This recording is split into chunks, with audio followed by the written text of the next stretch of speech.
faculty and staff, members of the Board of Trustees, corporate partners, families, and friends. My name is Denise Cooper, and I am very honored to be back at CtK Prep to speak to this year's graduating class. I would like to begin by telling you a story. There was a little girl growing up in Monrovia, Liberia, who loved her home, her family, and her school. Schooling gave her a sense of liberation and independence. Even her uniform was special to her. Every day, she would wash her uniform when she returned home from school, hanging it on the front porch to dry. Homework was always a challenge. Often, her uncle would provide the help she needed, even with his sometimes long and exaggerated explanations. Always, she strove to be better. While she loved her native country, sitting under beautiful trees and playing childhood games with her friends, all that came to an abrupt end with the onset of the Civil War. When the fighting moved into Monrovia, businesses, schools, and hospitals were all closed indefinitely. The loss of the ability to move about, to study, and to learn only served to increase her desire to learn. Throughout the years of the civil unrest, the little girl and her family would move about seeking refuge in other towns whenever fighting would erupt nearby. They traveled on foot with only the possessions they had. One time, while fleeing from the rebels, they came across a young boy and his father, who had been seriously injured by a rocket blast. The man's arm had been severed at the elbow. There was blood everywhere. Both the boy and his father looked as if they had been walking for hours. The boy was dirty. He had no shoes, and his lips were cracked and dry. He probably had not had anything to drink for hours. Even though the two were struggling, both he and his father continued walking, now with the little girl and her family. The route led to a hospital where they had hoped to seek medical care, only to discover upon their arrival that the hospital was closed. The boy was distraught and sobbing. The little girl was filled with a mix of emotions, sadness, anger, and hurt, as she and her family had to keep moving and leave the boy and his father behind.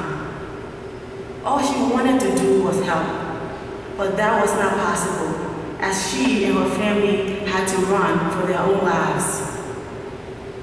No longer able to sustain life in her country, at the age of 10, the little girl and her family had to leave Liberia and flee to Ghana as refugees. They lived in a refugee camp for 2 years, and during that time, she was unable to attend school.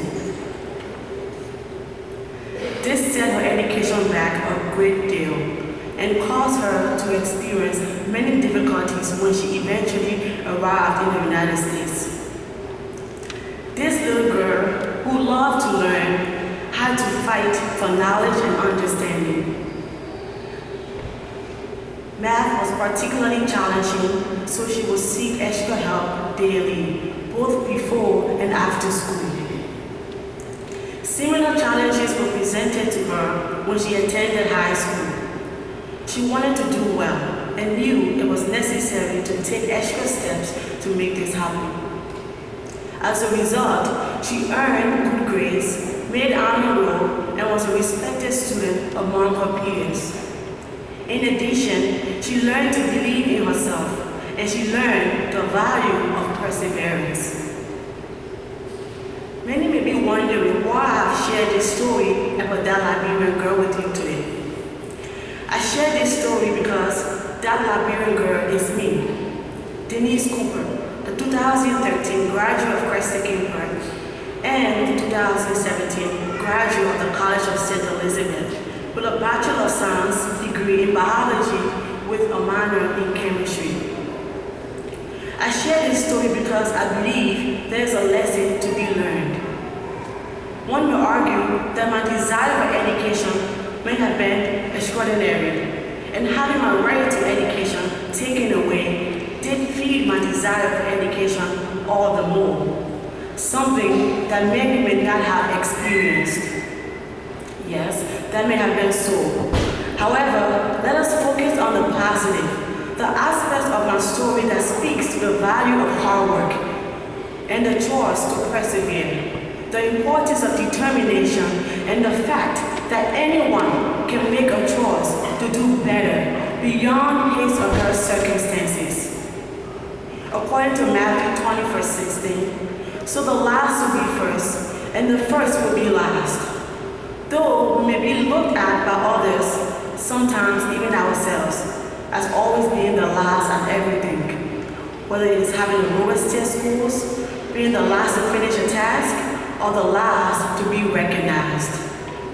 Despite the case in all of this, there is a time for everything. Our status is subject to change when we persevere. When we have done all we can, there is change, one that marks the beginning of a new season, which opens the path to winning first place. Graduates, you are all unique. Some of you are fast learners who take on tasks easily. You are confident and nothing can stop you, while others will require much more effort to accomplish a task. This makes each of you unique. Despite your differences, you will all face challenges, and life does not discriminate. We live, and our experiences teach us bit by bit the mysteries of life. This is a fundamental part of the human experience, making us all similar in a way despite our diverse gifts, talents, and abilities. As you enter a new stage of your lives, situations will change. They may bring you challenges or even cause you to doubt yourselves, but you must remember to be courageous. Do as your heart's desired, and regret none of it, because somewhere in the midst of your struggles, something great can be learned. Embrace fear. Accept the things that you cannot change. Do not compare yourself to others. Believe in yourself. Cultivate the art of listening to your intuition. Trust yourself. Be bold with a cause. Be persistent, and remember that you do not have to be perfect. Believe that you are capable. Take risk, and do not be afraid to fail. See the road ahead and imagine yourself passing through every stage with courage and enthusiasm. Above all, trust in your Creator.